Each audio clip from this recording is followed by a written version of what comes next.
જેમાં આજે જરૂરથી એક મોમેન્ટમ જોવા મળી શકે છે, તો ડોન્ટ મિસ ઇટ. અહીંયા તમારે જરૂરથી નજર રાખવી જોઈએ. ક્વિકલી અમે બંને રિપીટ કરી લઈએ, મિસ કર્યું તો ના કરતા, કારણ કે અહીંયા મોમેન્ટમ પોસિબલ છે તમારા માટે. અજય જી બિલકુલ, રિકેપમાં જોઈએ તો સમાચાર ઓર સ્ટોક જ એનએચપીસી આજે રિટેલ માટે જો ઓએફએસ ઓપન થઈ રહ્યો છે, તો કે એને કાંઈ ગઈકાલે જો નોન રિટેલ માટે હતું 3 ગણાથી વધારે સબસ્ક્રિપ્શન થયું હતું, તો કે એને કાંઈ ઘટાડો આવી ગયો છે, એટલે કે એને કાંઈ બાન્ડ ડીપ સ્ટ્રક્ચર જોવા મળશે. તો ઇન ગ્રીન લાઈન ચાલશું. ઓઇલ ઇન્ડિયા બ્રેન્ડ ક્રૂડ ફરીથી જો તેજી બતાવી રહ્યું છે $57 આજુબાજુ, તો મુવમેન્ટ રિફાઇનરી સ્ટોક આપી શકે છે. ગ્રીન લાઈન ચાલશું. કેનરા બેંક એ બીજો સમાચાર પોઝિટિવ છે, બોર્ડ દ્વારા મંજૂરી મળી ગઈ છે 8,500 કરોડનો ફંડ એકત્ર માટે. ઇન ગ્રીન લાઈન ચાલશું. જોન કોકરેલ અહીંયા બીજો JSW જે વિજયનગર છે એના તરફથી ઓર્ડર મળે છે, 2 ઓર્ડર 1200 થી 1500 કરોડ આજુબાજુ. સમાચાર પોઝિટિવ છે. ઇન ગ્રીન રહેશે વિપ્રો. ફાઇનલી આઈટી સ્ટોક આજે લેગ એટલે મુવમેન્ટ આપણને ડાઉન સાઇડ જોવા મળશે, કારણ કે એડીઆરમાં 8% ઘટાડો છે. ઇન રેડ રહેશે.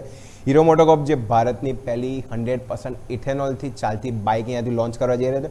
સમાચાર પોઝિટિવ છે. ઇન ગ્રીન લાઈન ચાલશું. ટેકનિકલ સ્ટોકમાં વાત કરીએ એક્સાઇડ ઇન્ડસ્ટ્રી સતત સ્ટોક જો જે નીચલા લેવલથી જે બાઇંગ જોવા મળ્યું છે, ઓલમોસ્ટ સારા બ્રેકઆઉટ આગળ સ્ટોક આવીને ઉભો છે. જો બ્રેકઆઉટ આપે છે તો મોમેન્ટમ સ્ટ્રોંગ રહેશે. ઇન ગ્રીન રહેશે. ફોર્સ મોટર અહીંયા જો ધીમે ધીમે જોઈશું ફોર્સ ગાયબ, અને જે મહત્વનો સપોર્ટ હતો જેમાં તમે 3 થી 4 વખત જે આપણને સપોર્ટ લીધો હતો, સપોર્ટ તમે તોડી રહ્યા છો, તો હજી પણ વીકનેસ સ્ટોકમાં જોવા મળશે. ઇન રેડ રહેશે. અને લાસ્ટ બંને સ્ટોકમાં CG પાવર સારું બ્રેકઆઉટ બાદ રિટેસ્ટ કરીને બાઉન્સ બેક આપવાનો ટ્રાય કર્યો છે, તો મોમેન્ટમ તેજી બાજુ છે. ઇન ગ્રીન રહેશે. અને પરાગ મિલ્ક જે આપણે જોઈશું 3 થી 4 મહિનાના હાઈ ફાઇનલી બ્રેકઆઉટ આપી દીધું છે, અને ગઈકાલે ફૂલ બોડી કેન્ડલ સાથે આગળ વધી રહ્યો હતો, તો મોમેન્ટમ કન્ટિન્યુઅસ આજે જોવા મળશે. તો પરાગ મિલ્ક આ બી સ્ટોક છે. ઇન ગ્રીન લાઈન ચાલશે. તો ટોટલ 10 સ્ટોકમાંથી માત્ર 2 સ્ટોક છે, force motor, Wipro in red રહેશે, બાકી 8 સ્ટોક ઇન ગ્રીન ચાલશે.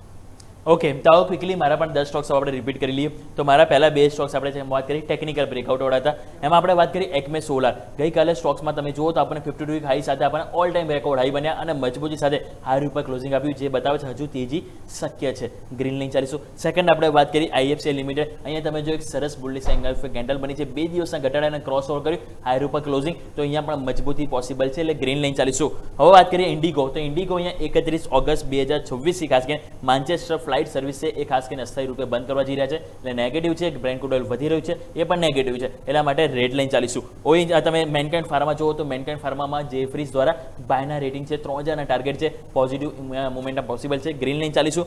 ONGC ક્રૂડ ઓઇલનો ભાવ અહીંયાથી વધુ, જે OMC પેઇન્ટ એવિએશન કંપની માટે નેગેટિવ છે, પરંતુ ઓઇલ રિફાઇનિંગ કંપની માટે પોઝિટિવ છે, એટલે ONGC આપણે આજે ગ્રીન લાઈન ચાલીશું.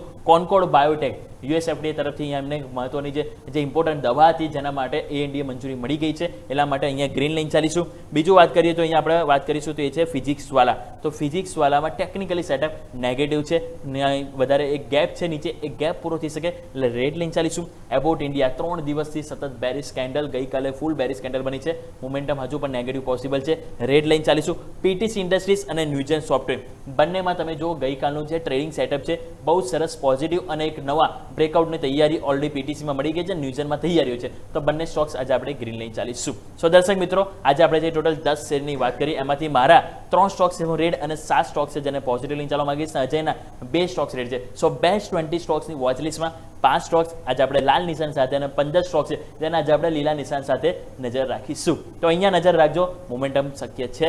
તો દર્શક મિત્રો, આ સાથે ઇન્ટ્રાડે ગેમને સમાપ્ત કરીએ.